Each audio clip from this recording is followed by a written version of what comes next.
What's going on, people? Welcome back to Curtis Shaw TV. Back with another live stream today. We'll be looking at the latest Arsenal news. Transfer rumours starting to go around with Arsenal, man. The January transfer window not too far away now. Rumours going around about potential new signings for Arsenal, with players potentially leaving as well. And I do think Arsenal will probably have to adjust their squad slightly this January, with some of the things going off, including the African Cup of Nations. Of course, Arsenal lose Thomas Partey, Mohamed El Neni, Nicolas Pepe, and Pierre-Emerick Aubameyang for possibly 4 weeks across January. So we will definitely have to look to do something. As you can see by today's title, we're looking at strikers. Arsenal being linked with a potential Lacazette replacement, maybe a long-term replacement for Pierre-Emerick Aubameyang. And big up to everyone in the chat. Hope you're well today. Hope you're safe. Listen, man's on time. I told you, people. I'm back. No more turning up late business. We're on time, people. Look, no Jamaica time settings. Look, you lot are putting bets on how late I'm going to be. I'm here, people. I'm here. And I'm ready to discuss Arsenal and other things. Hope you're all well. And big up P2 Chords, who says, spending my B-day watching you. Big up Curtis. Hey, big up, man. Happy birthday to you. Hope you're well. Have a good day. And plenty of you in it. Ivan says, greetings from Serbia. Rodney says, big up Curtis. Great to be with you. Arsenal Rodders in Blackpool. Big up Omar, who said the alarm is working. Come on, man. Yo, we're moving forward, people. Progress every day, you know. Don't forget, smash a like and subscribe if you haven't already. Let's look at the players we're being linked with. You can see in the title, Arsenal are being linked with 2 English strikers. 1, Dominic Calvert Lewin, and 2 is Ollie Watkins. Now, according to Mark Irwin, I have to admit, right, and I always say this, I don't really like reporting anything that comes out of the Sun newspaper. It's not a newspaper that I particularly like how they deal with reporting news. That's for certain. But Mark Irwin is pretty good when it comes to Arsenal. I can't lie. Not gospel, but pretty good. And Arsenal have started drawing up a target list of strikers as they prepare for the departure of Alexandre Lacazette. England internationals Dominic Calvert-Lewin and Ollie Watkins have both been mentioned as potential replacements. Now, according to the report, Arteta wants an English striker. Why? I don't know. I don't know if...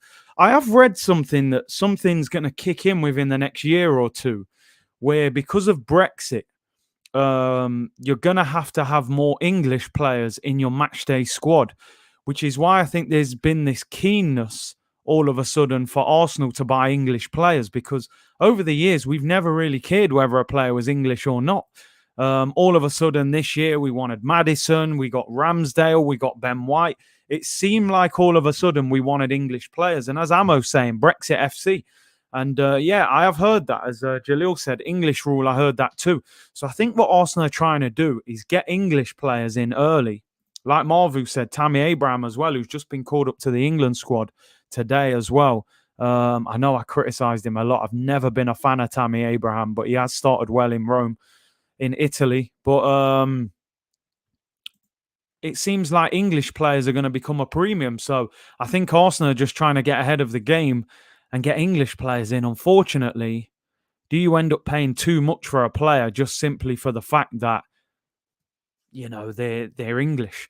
Now, let's look at the 2 players, Ollie Watkins and Dominic Calvert-Lewin. Now, for me, out of the 2, I would rather sign Dominic Calvert-Lewin. I can't lie. Dominic Calvert-Lewin is, for me, he has the attributes that we are lacking. Somebody that is very good in the air. He's 24 years of age. He's come up through the lower leagues as well. One thing I'll say about him, he hasn't had an unbelievable goal-scoring season at any stage of his career, really. If I just show you the stats of Calvert-Lewin, I have to admit, let me know in the comments, people, out of those 2, who would you rather get?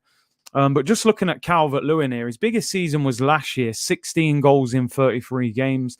The year before 13, the couple of years before that, he was a bit more of a fringe player. But one thing that I've noticed, I've seen Calvert Lewin a few times against Arsenal. He is unbelievable in the air. Got to admit, he's incredible in the air. And with the amount of crosses that we put in, he would probably do well with that amount of service. I have to admit, with both these players, the reports say that both players would cost between 50 and 60 million pound. I'm still not sure.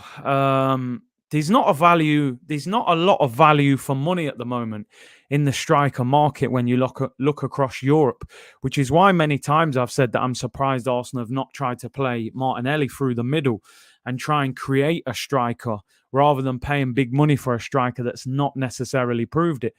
Rodney says, Curtis, I have a really close mate who is staunch Everton. He said no chance Everton let him go unless it's a silly price. I mean, they have got money behind them now, so they're not desperate to sell. Calvert Lewin by a mile, says Kempy. Harman said Calvert Lewin is like a faster Giroud. I hear you on that.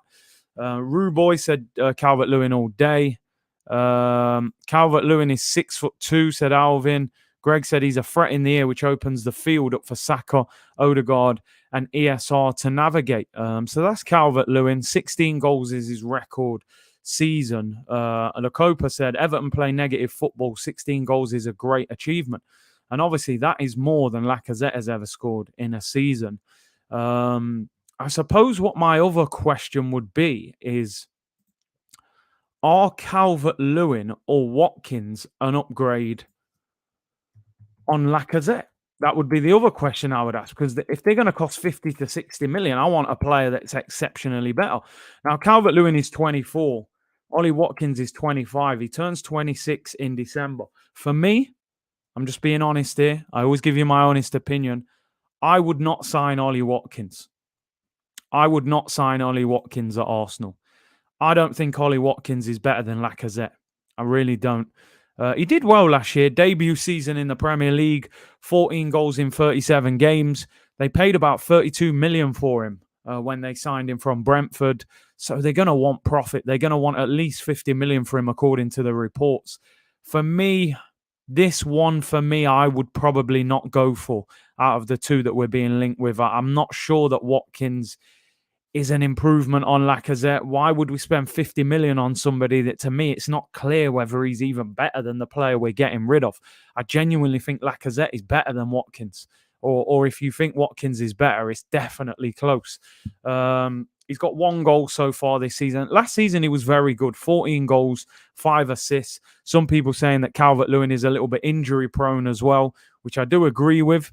But for me, neither one of them are a massive upgrade. If I had to go for one of them, I would definitely go for Calvert Lewin because of the aerial ability. I think he holds the ball up better as well. Scored more goals than Watkins.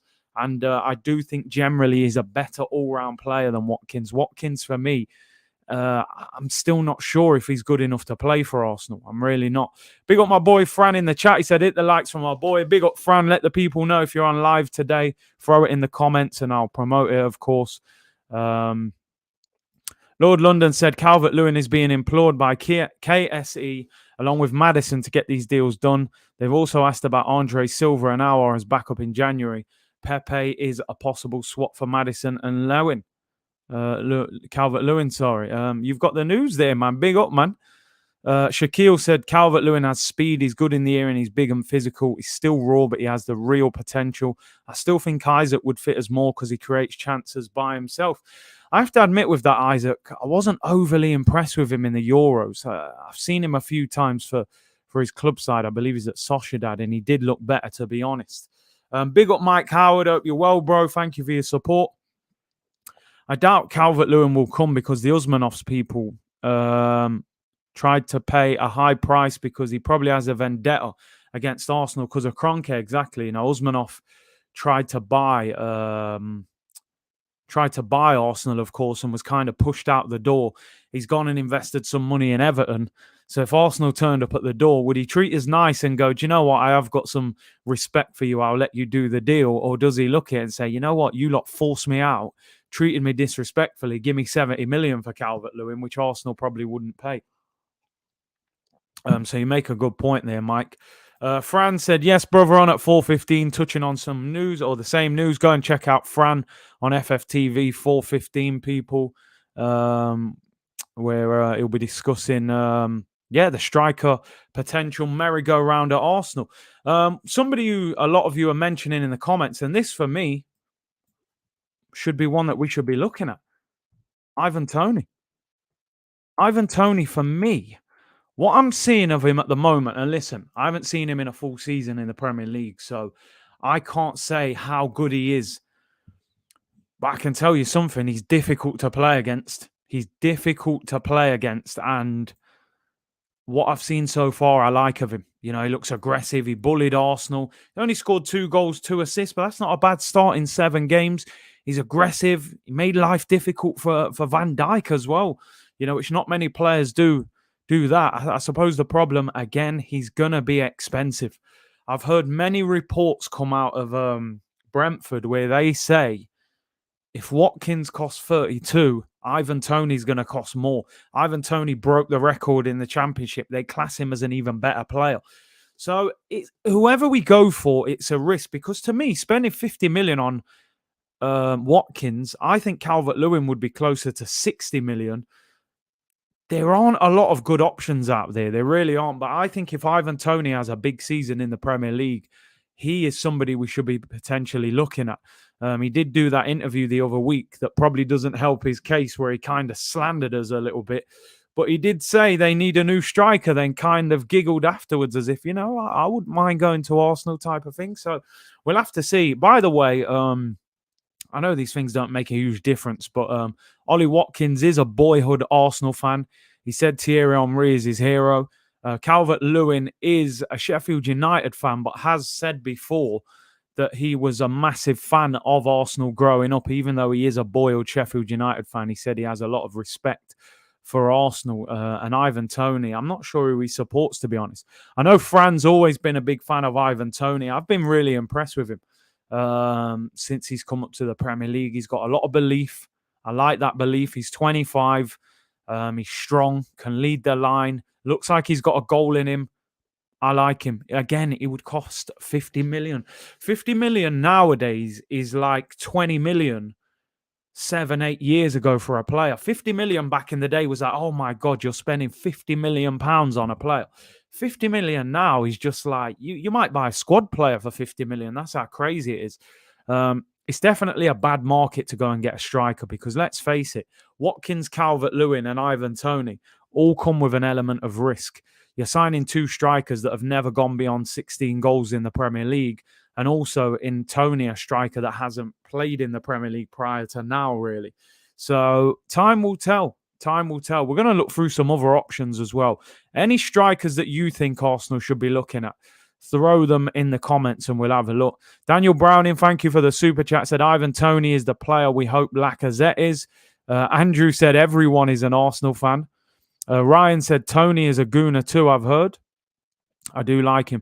Vlahovic is another one. Again, I've seen him a few times. I can't say that I've got, you know, an amazing report on how good he is. I have seen him a few times. Fiorentina, big lad, 21 goals last year.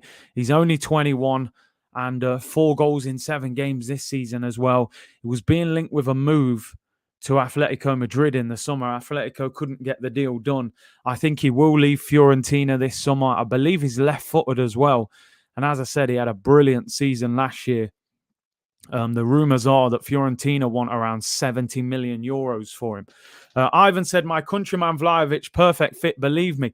I mean, give us an extra rundown, man. How good is he? What's he good at? What's he not so good at? But I know a lot of people have been saying to look at him. My problem is, if teams like Atletico Madrid, apparently Juventus are looking at him as well, how do Arsenal beat those kind of clubs to the front of the queue to get him, especially depending on what competition we're in next season? So, you know, I don't think Arsenal will be playing Champions League next season. Let's have it right in that sense. But Vlahovic definitely should be an option, somebody that we're looking at. Scored goals and Serbian international. And yeah, it looks like he's going to score 20 plus goals again this season if he stays fit.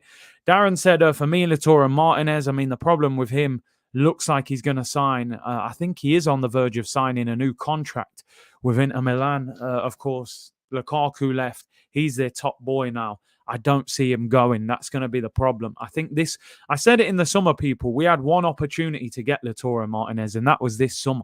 We needed to get that deal done before Chelsea made their move for Lukaku. It's amazing how in football, a player is absolutely not available. You put the big bag on the table, and all of a sudden, players start leaving and holding up shirts elsewhere. The player that I wanted to look at, before we continue, people, somebody that I really like is Osimhen. What a player. Seen him a few times. Saw him when he was at Lille. A story's come out, actually, that he rejected a move to Arsenal when he was about 18. Arsene Wenger tried to sign him, and he went to Wolfsburg. He wanted to guarantee a first-team football. This guy, for me, is an absolute live wire. He's quick. He's strong. He's unpredictable. He's only 22. He didn't score a lot of goals. Again, not a prolific goal scorer in the sense, but I see him becoming that player. And I'm a big fan of him. I really am. 4 goals in 6 games this year. 3 goals in 2 Europa League games. The guy is quick. It wouldn't be easy because, like people are saying, I think Napoli paid about £60 million for him only a year ago. So if they paid 60 million for him and he's in form, you're going to have to pay 70 million plus to get him out of there. And Napoli are notoriously difficult to buy players from. We've seen that over the years with Koulibaly and Higuain. They're a tough team to get players out of. What I will say, and don't want to have to talk about this, but Osimhen and Koulibaly were racially abused at the weekend by fans when they played against Fiorentina, and I know it's caused a lot of uproar again in Italy, and you wonder if something like that will make Osimhen want to get out of Italy. I remember Balotelli one time saying he felt he had to leave because of the racial abuse. But it would be very expensive. I don't see that one happening, to be honest. Big up Sam Childs, who said R.I.P. Chig. Yeah, of course, man. We were talking about it yesterday. And listen, I just want to reiterate, as I said yesterday, man, thoughts and condolences go out to him and his family and all his friends. And I know he was doing good things in the community, man. Had a very good channel. And, terrible news. As I always say, make the most of the day, people. Let's move on. Mikel said Haaland. We can dream, but that definitely ain't going to happen. One that a lot of you always say is this kid, Isak, who, I got to be honest, am I spelling this right? When I've watched him, I'm a bit up and down. I saw him for Sociedad. I thought, yeah, he looks decent, to be fair. When I watched him for Sweden, I wasn't overly convinced by him. But again, 22 years of age, had his real breakthrough season last season, 17 goals in 34 games. He's 22, just turned 22, Swedish international, hasn't scored this season in his opening 5 games, although he has scored once in the Europa League. Football Capo said, Isak is a proper fox in the box. I think Arsenal are just going to have to wait until next summer. I wouldn't rush to sign any of these players, to be honest. None of their goal records overly impress me. Mikel said the perfect player for us. Darren said a poor man's Adebayor. Vishal said Isak, good first touch, bad finishing. Ryan said just signed a new deal in the summer. Let's forget it.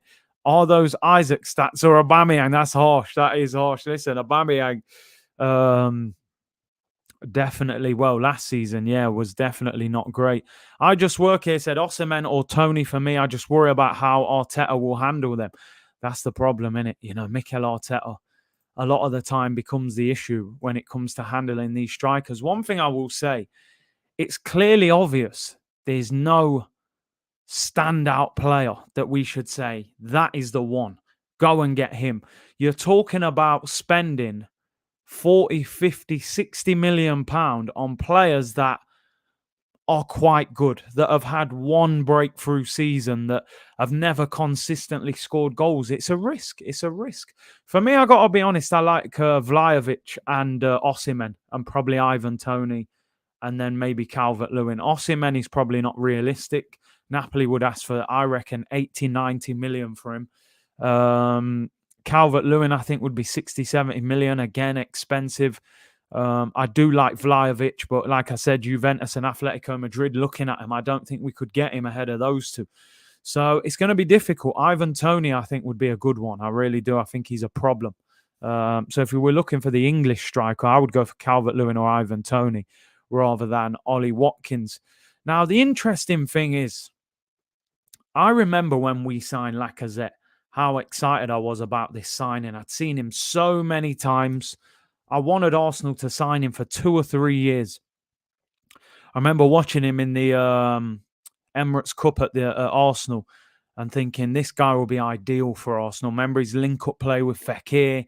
He had that low centre of gravity and a great finisher. Came to Arsenal and it just hasn't worked out for him. I wouldn't say he's been a flop, but he certainly hasn't been a major success. He hasn't been the player that we expected. You know, we signed him to be a gunman goal scorer. He's 30 years of age, turns 31 in May. I've always liked his effort. I've always thought he's got a great connection with the Arsenal fans. And I never question his contribution to the team in terms of effort. But he just hasn't produced the numbers. 14 goals in the first year, 13 in the second, 10 in the fourth, and in the third, and 13 in the fourth. 4 seasons. 50 goals in 4 seasons, people. It's not enough for an elite goal scorer, you know? Really isn't. Hasn't scored this year in his 2 appearances. A couple things I can't understand here. Number one, why allow him to run down his contract? Why would we not have sold him last year or this summer? Why not get something for him? Born cold-blooded said signed him 2 years too late. I mean, when you look at his goal record at Lyon, I mean, the season before we signed him, he scored 28 goals in 30 appearances now. I know it's the French league, which isn't the same level as the Prem, that's for certain. But look at those last 3 seasons. 27 goals in 33 games, 21 in 34, and 28 in 30. They're supreme goal records with 6 assists and 3 assists in the other 2 seasons. He's come to Arsenal and he's never hit 15 goals. I mean, we signed him to replace Alexandre Lacazette, to replace, Olivier Giroud. And he's getting Giroud type of numbers for £50 million, which is a shame. One thing that I thought was really a bad point of Lacazette is Lacazette was bought in the summer to replace those goals of Giroud. And then 6 months later, we signed Aubameyang because they weren't convinced with it. Arsene Wenger used to take him off every game. 70 minutes, took him off. I've always wondered, I don't know what anyone else thinks. I've always thought, should Arsenal have tried to play Lacazette and Aubameyang in a 2? I know many times that Unai Emery kind of played them in a lopsided 2 with like 2 strikers and then Iwobi as the winger. But could they play in a 2? I know nobody really plays 2 up front no more. People think it's outdated, but Leicester won the title playing 2 up front. You know, Okazaki and Vardy. And sometimes I think you have to do something different. You know, could Arsenal not play 4-4-2 and play those 2 together in a 2? Tom says Pete and Aubameyang in a 2. Darren said the amount we paid for him, that's nearly 1 million per goal. Do you know, I think he costs, 46 million? And he's given us 50 goals in 4 full seasons. That's not good enough. You know, there are average strikers scoring more than that. You know, Danny Ings scores more than that. Ings a player that I would have probably taken.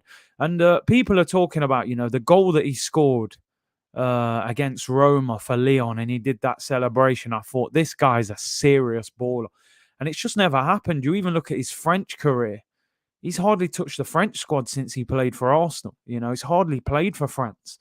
So all in all, I'd say the move has not been successful for him. I do think he's a good player. I do think he scored a lot of important goals as well for Arsenal. I remember a lot of big games, Tottenham, Liverpool, where he scored big goals and quality goals as well. But overall, just hasn't been a massive success. And I remember Raul Sanelli saying we wouldn't let any major player run down their contract. How can you allow a guy that cost you nearly 50 million to walk out on a free? Why did we not cash in on him, even if we got 15 to 20 for him? Reggie, thank you for the super chat, bro. Said, look at his goals per 90-minute stats. They're not as bad and give better context. Last 2 seasons, he hasn't even played 2,000 minutes. Yep, I hear you in that sense. Definitely gets substituted off a lot. Does a lot of work for the team, drops in. and also is on the bench a lot as well. So clearly there's a problem there. Why? And also you got to look at Mikel Arteta, because the reality is, in Unai Emery's full season at the club, Lacazette won Player of the Year. He was clearly an important part of the system that year, and since then he really hasn't kicked on under Mikel Arteta, like nobody really has in the attack. Omid said, Big C, one thing is that you could always trust him in big games. I hear you on that. He was always fired up for the big games. And listen, I think Arsenal fans have a real connection with Lacazette. I think I always see him as somebody when he plays that he connects to the fans. He celebrates with the fans. He always taps the badge. I think his commitment is there. It's a bit of a shame. Troy said, seriously, Curtis, why is it we never see Martinelli up front?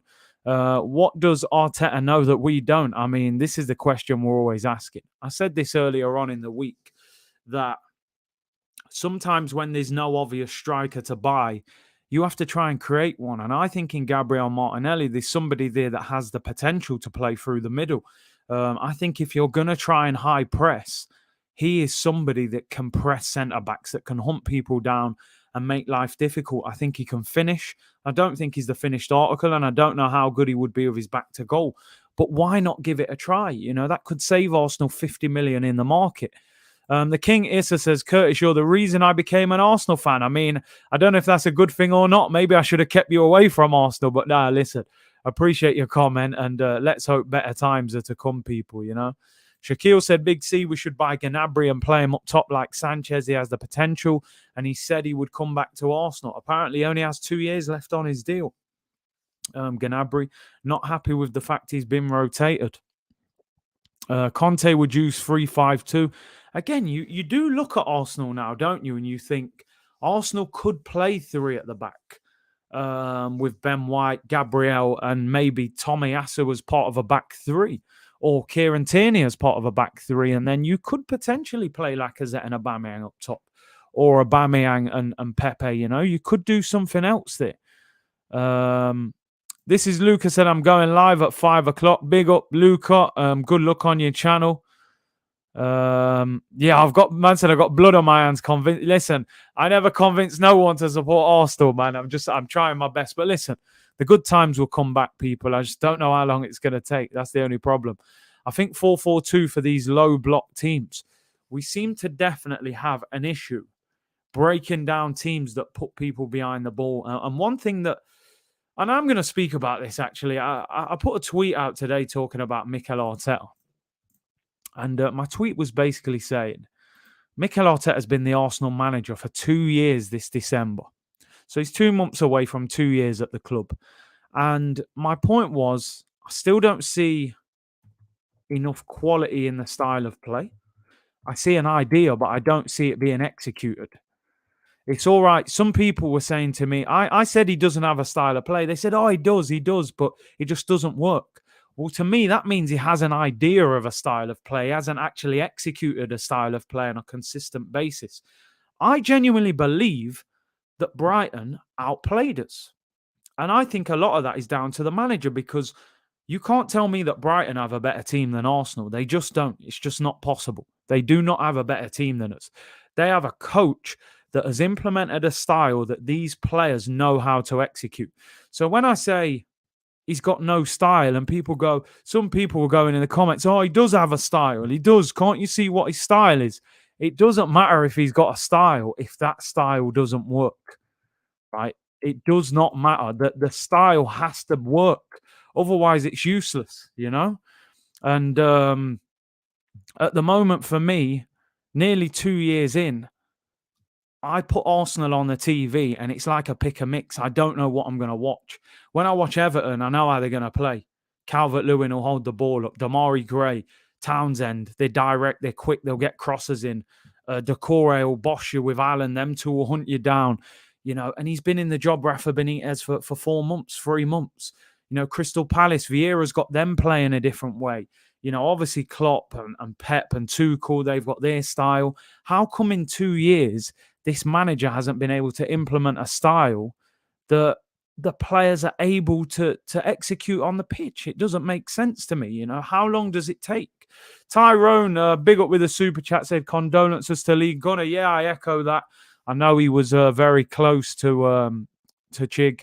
I believe he did some of the live streams with him. So yeah, condolences. Listen, like I said earlier, condolences to anybody who was associated to Chig, his friends, his family, and anybody who just generally watched his channel, man. Terrible news. And as I always say, man, you have to make the most of today, people. But I just want to show you the tweet because Twitter's a bit of a crazy place at the best of times. But I put Arteta is approaching 2 years in charge, and I'm still not convinced he is the right manager for Arsenal. I hope he gets it right, but the lack of playing style, poor man management, and lack of goals in attack still concerns me. And some guy messaged back going, "Oh, he has got a playing style. If you can't see it, you don't understand football." I said, my friend, he has an idea of a playing style, but he doesn't have a playing style that's being worked on the pitch. We can't see it. I saw it for 45 minutes against Tottenham. If he could produce that, we'll be singing from the rooftops, but I'm not seeing that on a regular basis. By the way, people, anyone on Twitter, you can see my Twitter name there, Curtis Shaw 9. Follow me. DMs are open. Talk football. Send me ideas. Any of that, people. Follow me on there. Yeah, the replies under the tweet, mate. I tell you something. Twitter is a unique place. I tell you that. It got even worse last night when all the other social media companies went down and everybody came over to Twitter. But for me, as I've said, lack of playing style. I'm not saying he hasn't got a playing style. I think he wants to play possession-based football from the back, play through the middle, get the ball out wide to the wingers, and beat you down the sides. But I just don't think we play quick enough to make that work. I don't think we have that ball playing midfielder that can connect it. If we had Santi Cazorla, if we had Cesc Fabregas, if we had somebody like that who can execute that, I think we would be pretty good in that sense. But we don't. We're too slow. You watch Arsenal attack. We are far too slow. Look at the games this season. Brentford bullied us. Chelsea bullied us. Manchester City bopped us. Norwich, we scraped it. We were hanging on at the end of the game, let's be honest. 2 big blocks in the last few minutes. One from Cedric, one from Gabriel. Burnley, lucky, nearly gave away a penalty. Good win, though. Ground out a win. Tottenham, first 45, best 45 I've seen. Second half, slowed down. You go to Brighton, you get bopped.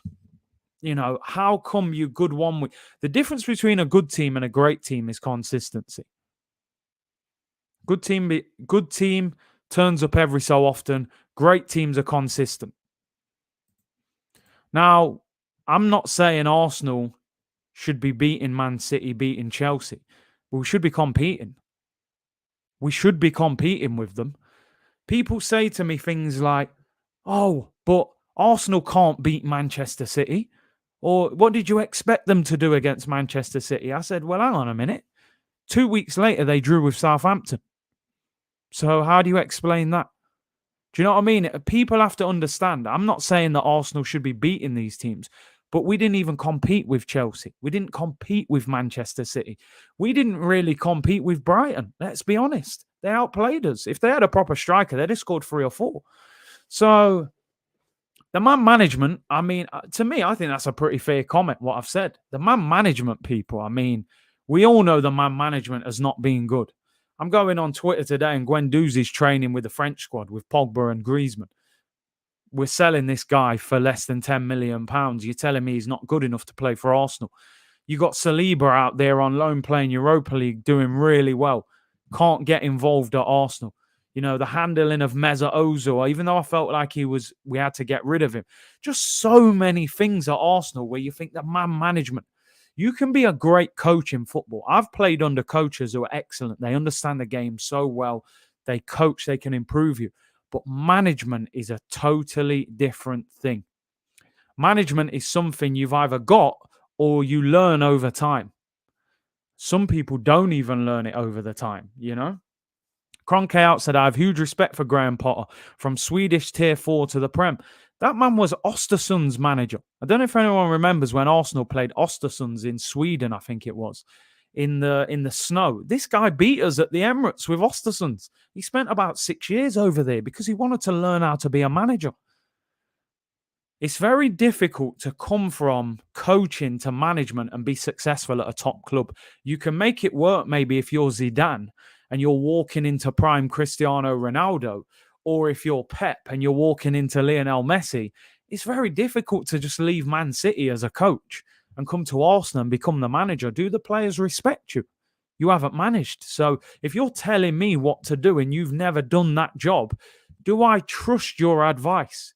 Because there's no experience there. There's nothing that tells me when you talk, I know that that works. So I'm going to buy into your plan.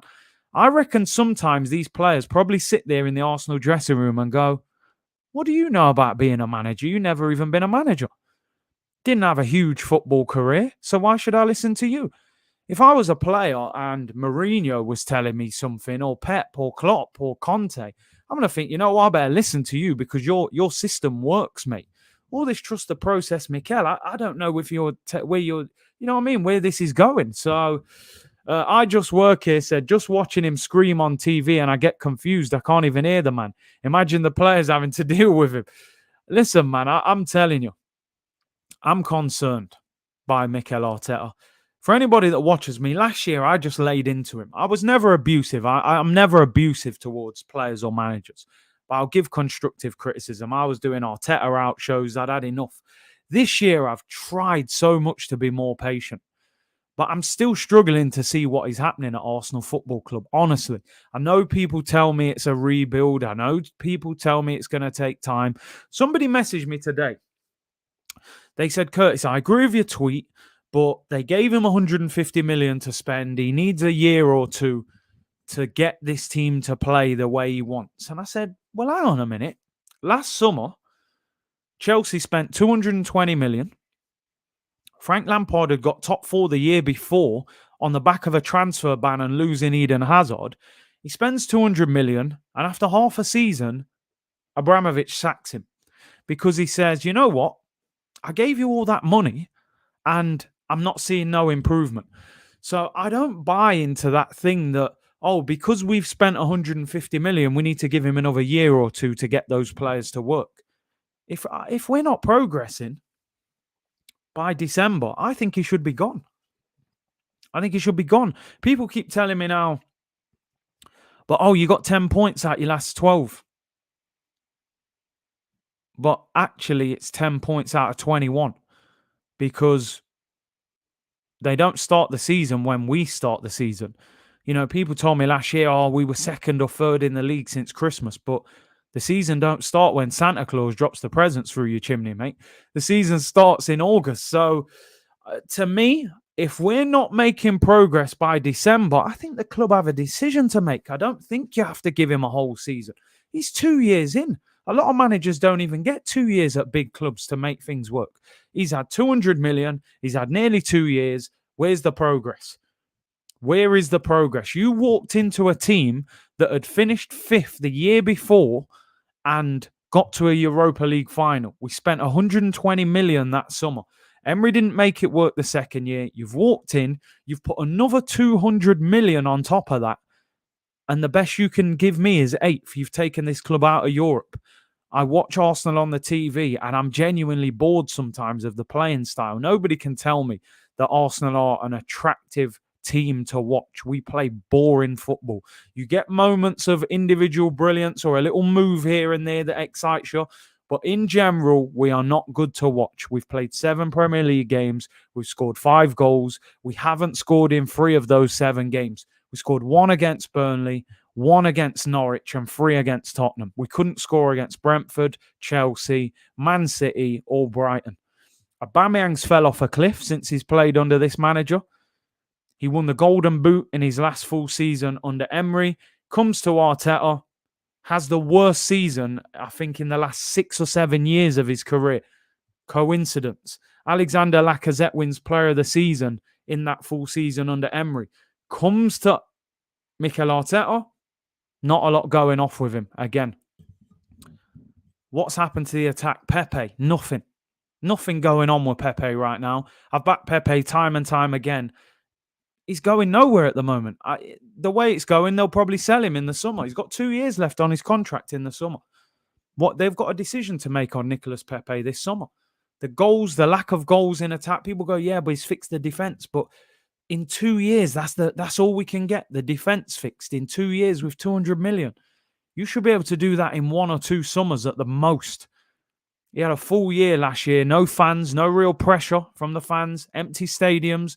You got away with it last year because I think if fans were in the stadium last year, Mikel Arteta would not be the manager right now. They would have blown up by now. I think they've been very patient with him considering how bad he's done.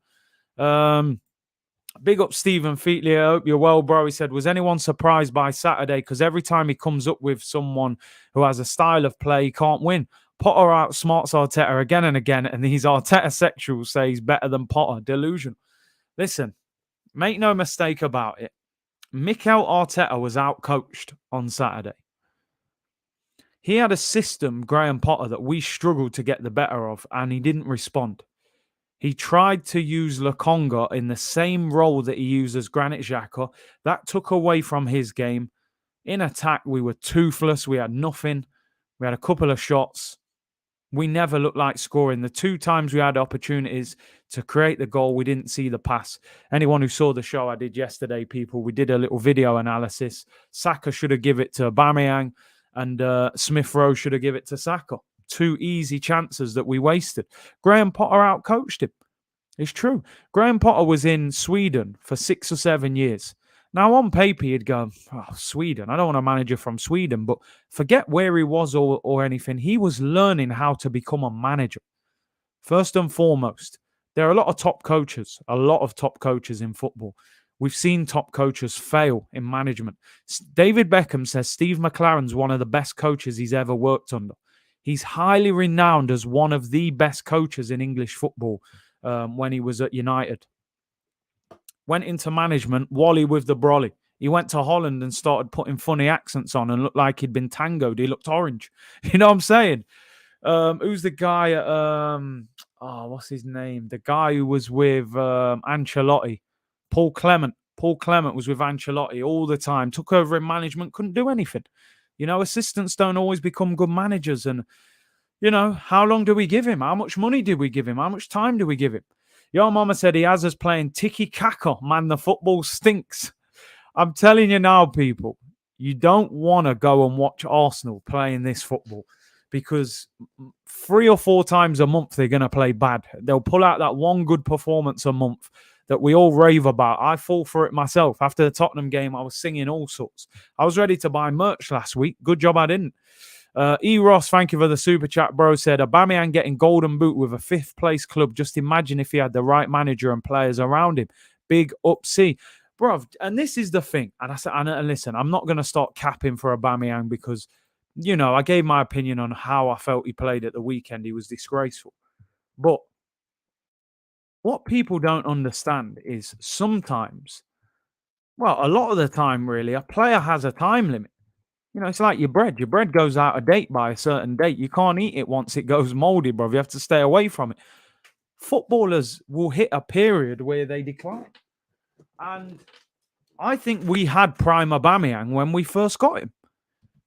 The first season, he got 10 goals in 13 games. We signed him in January. Great start. 10 goals, 14 assists. Second season, the Emery full season, 22 goals, 5 assists, golden boot winner. The next season, 22 goals, 3 assists, second in the Premier League top goal scorers charts. Wins us the FA Cup and the Community Shield. 4th season, 10 goals in 29 games. The team went downhill. He went downhill. He's 33 next June, people. His game is based on speed and movement. He probably is declining. He probably is declining as well. He might be expiring as well. The bread might be going moldy, man. You know what I mean? The bread might be going moldy as well. So sometimes what you have to do as a club, you have to say, right, Aubameyang's approaching 30. He's on fire at the moment, right? We've got to win things and get in the top 4 right now while he's on fire. What we've done, we've waited. We're buying all these little players. Oh, let's buy this young player that's going to be a great in 3 years. And Aubameyang is declining. He's declining. Maybe it's because of the style. Maybe it's the lack of quality. But also him as well. Age might be catching up with him. So we probably haven't caught Aubameyang and built the team around him at the right time. How many times have we had this conversation? What did everyone say about Alexis Sanchez? We wasted him. We had prime Alexis Sanchez and we didn't have the striker. We didn't have the CDM.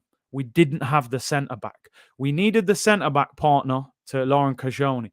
We needed the beast CDM to play next to Santi Cazorla. We needed the 20-goal striker to play with Sanchez and Mesut Ozil. And we've done the same thing again for me. We lost Sanchez and bought Aubameyang when we needed Aubameyang to play with Sanchez. Can you imagine Aubameyang, Sanchez and Mesut Ozil and Santi Cazorla? It would have been madness. It would have been madness. I Just Work Here said Potter did that with Ostersons. Give him the job. Basuma will join and he'll manage the boys better.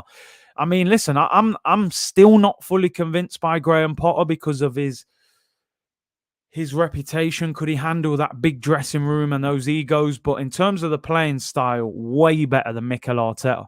Brian said Vardy is 34. Curtis Aubameyang doesn't have the fight in him anymore. Listen, the problem is, Brian, age will catch up with people at different times. Vardy didn't make it professional till he was about 23, 24. I played against Vardy when he was younger. Aubameyang made it earlier in his career. So Vardy maybe has more miles left in the tank, and maybe more hunger because he came through non-league and he probably wants to play till he's like 37, 38. And do you know what I mean? Aubameyang might be just chilling now. I'm 32, nearly 33. I got the gold Lambo. I got kids. I'm chilling. The pace is fading. The football's awful. Aubameyang's probably a bit annoyed himself, people. Let's be honest. Aubameyang might be looking at it going, you know what, bro? I've come here from Dortmund. I've banged goals in. I've basically carried this team on my back for 3 years. Yeah, the most I got out of it was an FA Cup. And your managers convinced me to sign a new contract here, the last probably major contract of my career. And you've lured me into this false lie that this team's going to be building forward and challenging. And I'm sitting here, Arsenal are in the... Let's face facts. Arsenal are 11th. We're on page 2 again, people. Aubameyang might be looking at Arsenal like, yo, you lot are all criticising me. I feel like I'm the one who's been ripped off. Remember, he could have gone to Barcelona. Chelsea were linked with him before they signed Timo Werner. Inter Milan were looking at him. He might be sitting there thinking, yo, I'm vexed. I'm playing with all these young players, and most of them aren't doing much. But at the same time, yeah, listen, maybe he is faded. And listen, when a player gets older, they need more service because they don't have the same energy. They don't have the same speed that they used to have, So it's an interesting point in both senses. But what is the reason that this Arsenal team are not scoring goals? Is it the decline of Aubameyang? Is it that Pepe has failed? The problem you got to look at, you look at the 3 attacking players that played behind Aubameyang at the weekend.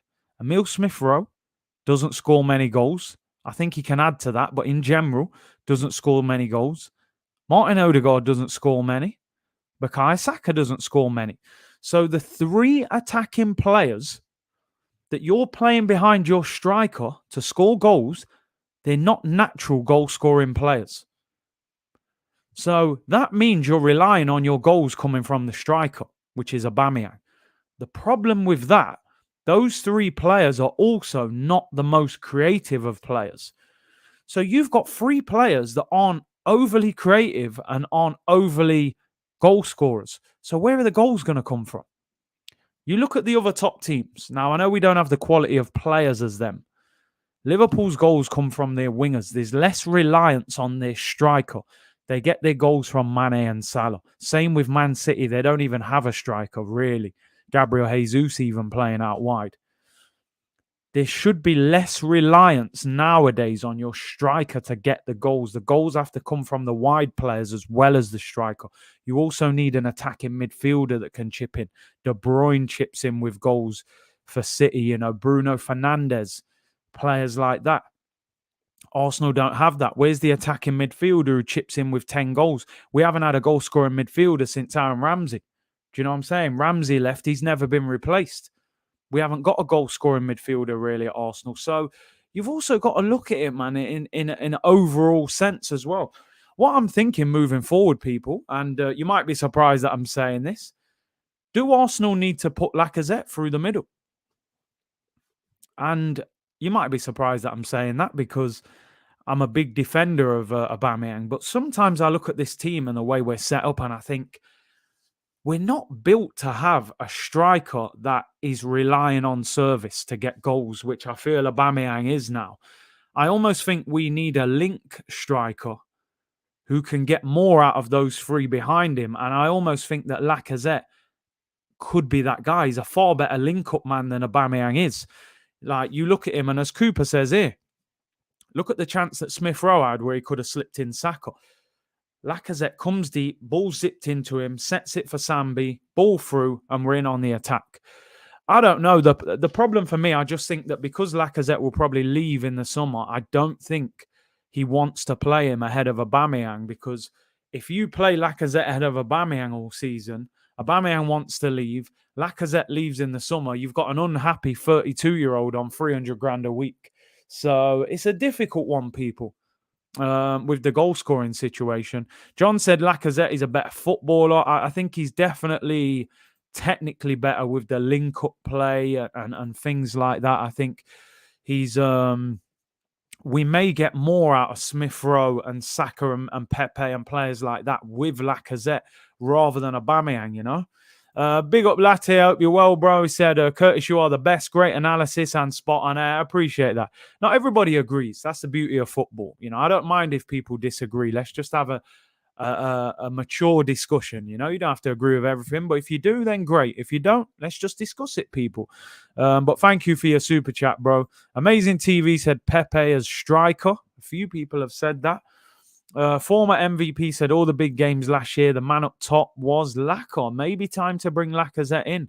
Aubameyang is one-dimensional. I do kind of agree with that. I can't lie. I think he's somebody that requires specific type of service. Same as like a Vardy at Leicester. The problem is Leicester know perfectly how to provide Vardy.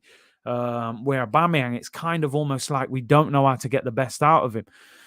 James said, I hear you, Curtis, but he deserves the season with his players now. Then if it doesn't work, bin him. The next gaffer will have a great squad to work with regardless. Interesting. You would give him the season. Alan said 40k incoming. Let's hope so, man. We're nearly there. Lemoy said Aubameyang is good at being in the right place at the right time, but most of the time the ball isn't going to get all the way there. And listen, like I said, anybody who watched our video analysis we did yesterday on Arsenal therapy, that situation where Saka should roll the ball across the box to Aubameyang, if I'm the striker, I am fuming in that situation because he had a stinker of a game, Aubameyang, and I reflected that in the player ratings. But if you roll a simple 12-yard pass across the penalty area, he's got a tap-in from the penalty spot. And we go 1-0 up. Potentially we win that game 1-0 and we're calling Aubameyang the hero. And it's those fine margins that affect games of football, decision-making from players. Somebody else's decisions can affect your game so much. And that's the crazy thing about football. Marvu said, Curtis having a quick meltdown. No, not even a meltdown, you know. But we have, listen, it's open discussion, people. Let's look ahead. Let's look ahead. I'm not going to harp on too long. I've already given you a bit of a long calm rant there. But Arsenal's next 4 games after the international break: Crystal Palace at home, Villa at home, Leeds at home, Leicester away. Leeds is in the Carabao Cup, and the other 3 are in the Premier League. We also play Watford, I believe, after this. And then there's another international break, which is very frustrating. Anthony said our standards are dropping every season. Hard to argue with that. I almost think the fans have just got to a point where it's like they're just trying to be patient and stick with it and see where it goes. But it doesn't seem to be going too far. But we'll see. Time will tell. Henry said, like you said, see, we don't play fast enough. Listen, football now is so much relied on speed of moving the ball. How quick are you? Speed damages teams. And I just don't think Arsenal are quick enough. I think we're too slow in transition. We were good against Tottenham, and that's why we destroyed them. For me, Crystal Palace at home has got to be a win. I know Zaha likes to turn up against us, but that has got to be a win. Patrick Vieira will be back. There'll be a lot of emotion. It's Monday night football. So even when the international break finishes, we've still got to go through the whole weekend before Arsenal play. We play on the Monday at home, Crystal Palace. We've got to be beating Palace at home. I'm sorry. I've seen Palace this year. They look dangerous going forward. They always do look dangerous with Zaha and Edouard and players like that. But we got to be beating them. They're there to be got out at the back. Villa will be tricky as well. Danny Ings, Watkins, of course, John McGinn, Leon Bailey. They've got dangerous players as well. They won't be easy to play against. You know, they beat Man United or drew. Did they draw? No, they beat you. Did they beat United or draw with United? I actually forget whether they beat them or drew. Yo Mama said 3142 said TT Mayo.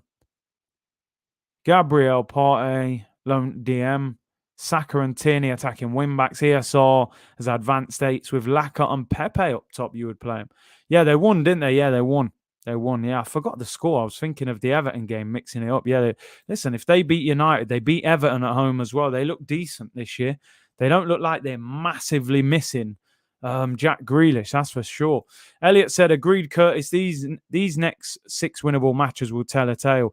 Palace, Villa, Leeds, Leicester, Watford before Liverpool. If he doesn't get 10 out of 12, needs to be sacked. He's had enough. Listen, for me, Leicester away will be tricky, although we did beat them last season. But we have got quite a tough record there. It does get difficult when you go to Leicester, but they don't look as good this year, that's for certain. Leeds in the Carabao Cup, I think, will win because I just don't think Bielsa takes the cup competition that seriously. Big up DJ Mac Daddy, who said, Curtis, can you name a player whose game has improved since Arteta has been manager? Ask the subscribers if you need help. Bro, I might need help. It's an interesting one. I mean, listen, I've got to give him some credit for Smith Rowe. Even though, listen, I always say Smith Rowe and Saka were introduced by Unai Emery. Let's not forget that. But his game has developed more under Mikel Arteta. Saka, I suppose Saka has gone on as well, but Saka was sort of beginning to do well under Unai Emery. So they're the only ones I can look at, really. There's nobody else I can look at who I can say, listen, he's got hold of them and really improved them. Let me know in the comments who you think, if you agree. Omid said, Big C, if Arsenal wins all 4 games, would you change your opinion on Arteta? It would go towards changing my opinion. It wouldn't change my opinion. I'm not 4 games away from completely looking at Arteta and going, yeah, man, he's a proper manager. Like, that for me takes time. That takes 3 months, 6 months, maybe till the end of the season. If he was to get Arsenal in the top 6 and win the Carabao Cup or win the FA Cup, I'd go, that's a good season. If you can add a style of play, if you can add some goals to that, give us some excitement as well, then we can have that conversation, yeah. Anthony said, we are at the point where we are taking good passages of play in games and justifying Arteta with that. And I have to say, Anthony, I agree with that. Why can't we turn around and say, what about that game? What about that game and that game? All we're able to do is, we were good for 45 against Spurs. We were good for 15 against Norwich. Like, come on. This is Arsenal Football Club. You've had 200 million. You coached with Pep. You played under Arsene Wenger. Why is this team so rigid? You know? People go, oh, yeah, but he's got a young squad. He bought most of this squad. He chose to sign young players who are going to take time to develop. Why not sign more developed, more established players, you know?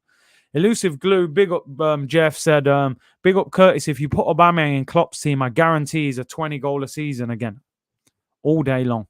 Put him in Man City, 25 goals with his eyes closed, mate. Can you imagine De Bruyne, Bernardo Silva, Mahrez, Sterling feeding him?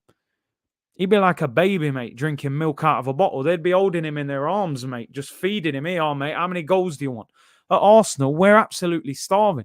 Right now, we're fans underneath the dinner table and we're just waiting for some crumbs to drop off the plate. That's all we get, the odd little crumb. Here, have a Tottenham win, get a 1-0 win against Norwich, but no consistency. You don't get the opportunity as an Arsenal fan to enjoy Arsenal for a month, for 3 weeks, for 6 weeks.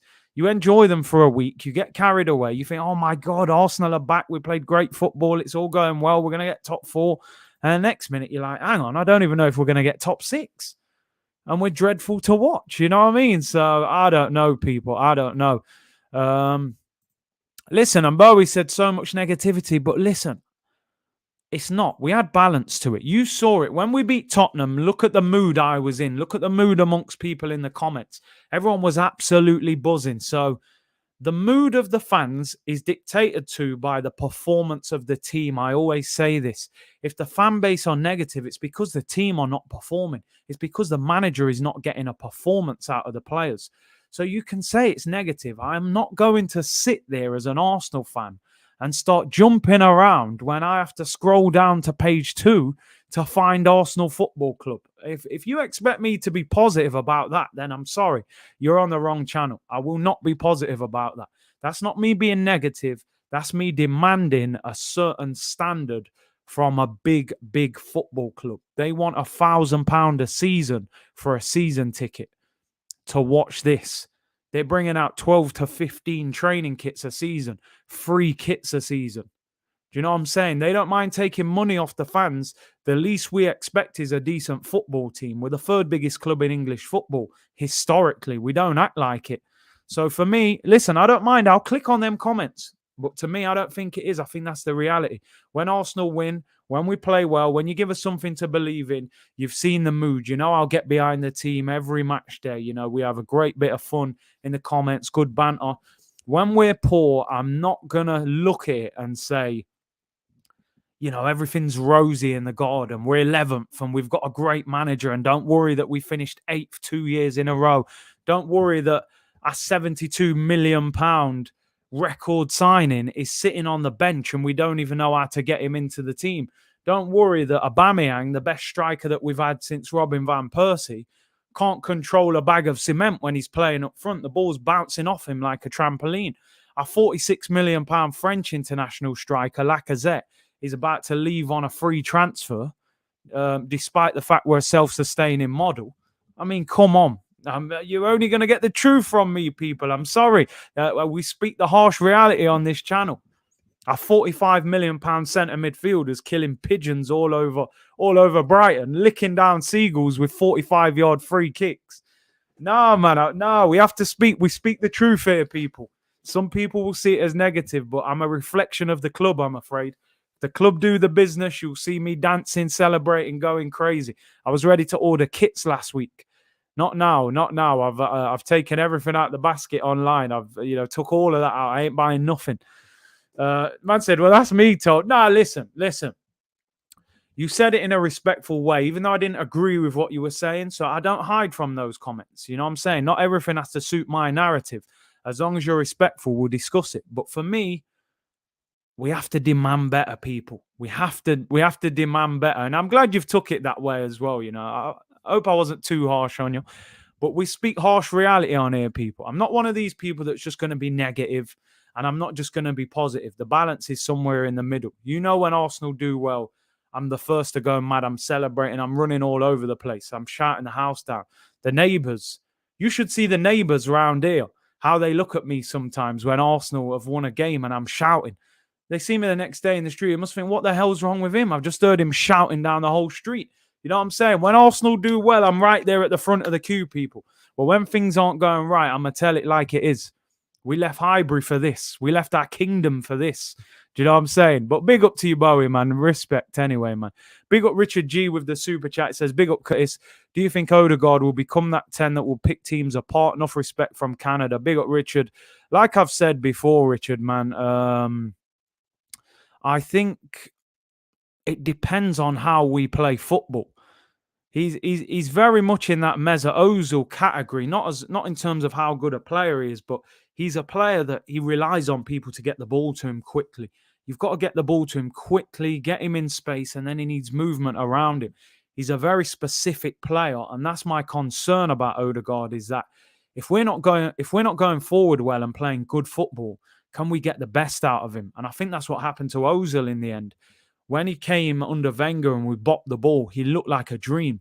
Towards the end, when we were getting peppered and we just needed hard work at times, he became a bit of a nightmare. That's my worry with Odegaard. Talented player.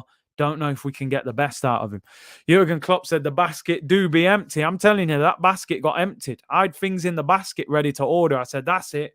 Arsenal beat Spurs. We're flying. I'm ordering merch. I'm back. Saw that Brighton performance. I said, yeah, remove that, mate. Save your money. Don't worry about it, you know. I hate when people try to force the positive narrative. Listen, I'll never call people out on their opinion. That's the beauty of football. But if you call me out on my opinion, I will explain it at least. At least any opinion I give you, I will give you my reason for it. You don't have to agree with it, but I will explain the reason for it. You'll never hear me abusing players and managers and things like that. It will all be constructive, you know. Scarrett said, only read out comments from people who liked on the way and see. Sort these people out, my guy. Now, listen, like I said, there's no problem. There's no problem in that sense. We'll read comments from everyone. Debate is healthy, man. Debate is healthy. Big up Stephen. He said, that's how we debate on my channel, mate. You stay true to your opinion and debate respectfully on each other's opinion. Big up. That's what it's about. That's what you come on YouTube for, you know. We debate. We have a chat, a discussion. We have our opinions. That's the beauty of football. Jorge said, the only thing I've learned from this team under Arteta is that we will win as many games as we lose. Every week is a 50-50. And that's how I feel. That's how I feel. It's you don't know what's going to happen when you watch Arsenal. You know, he called it a roller coaster, but right now we're living on a roller coaster. You don't mind having a day out at a theme park and going on a roller coaster. That's exciting. What you can't do as a football club is live on a roller coaster because you're just going to feel sick. There's only so many times you can go on that loop and go upside down. And, you know, it's just going to give you a headache eventually. And that's kind of what's happening with Arsenal at the moment. We're just going upside 1 minute. Oh, this is so exciting. Next minute, we're throwing up, you know. Mikel, Rodney said, Curtis rolling around laughing. Love the empty basket comment. Love your stream. Well done, lad. Rodders in Blackpool, you are awesome. Love the humour. Big up Rodders in Blackpool, man. Temp said, Curtis, you're transparent. I can see Henri right through you. You know what? I didn't realise yet. This has got a green Nike tick on it, and I actually forgot. Wasn't thinking green screen, so my tick is see-through. So yeah, you can see Henri and Bergkamp straight through the chest. So I'd like to say I'm pretty transparent with my opinions, you know. Democratic community, man. Hey, come on, people. Everyone's got a right to an opinion. Big up GSB with a super chat. See, Wenger's last 2 years worse or Arteta's first 2? I've got to say Wenger's were better. So Arteta's worse for me because Wenger got what? He got an FA Cup and he got a Europa League final and we were still in Europe. This guy's actually taken us out of Europe. Brexit FC, mate, took us straight out of Europe. So, yeah, I think Wenger's last 2 were better than Arteta's first 2. I got to be totally honest. Yeah, one time, man, I got carried away. I think I call it the famous calling Lacazette a prick. That was bad. But at the time, man, Europa League semi-final, I couldn't cope. My head was gone. I saw our European hopes disappear and I went overboard. That was probably the only time. Yeah, go and check out Stephen Featley's TV, guys. Don't forget to subscribe. Make sure you check out FFTV, Fran's channel. I believe he's on at 4 o'clock today. Support the community, you know. Last story of the day is a quick one. This is only a 2-minute one, and then we're out of here, people. I doubt it's going to happen, but I've got to report the news. Arsenal are keeping a close watch on Raheem Sterling's contract at Manchester City. I mean, as I said, mate, you can keep a close watch on it all you like, mate, but I don't think much is going to happen. The only thing is, and I mean the only thing, is there were a lot of reports that Sterling could possibly go to Barcelona, but I read something today that Barcelona can't afford him. He's on about 250 grand a week, hasn't signed a new contract at Man City at the moment.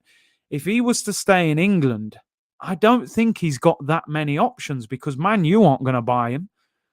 I don't think he would go to Tottenham. I don't think he would go back to Liverpool in the sense that I don't think Liverpool would come back in for him, which really only leaves maybe a Chelsea or an Arsenal. Now, a lot of people saying Sterling's bigger than Arsenal, he wouldn't come.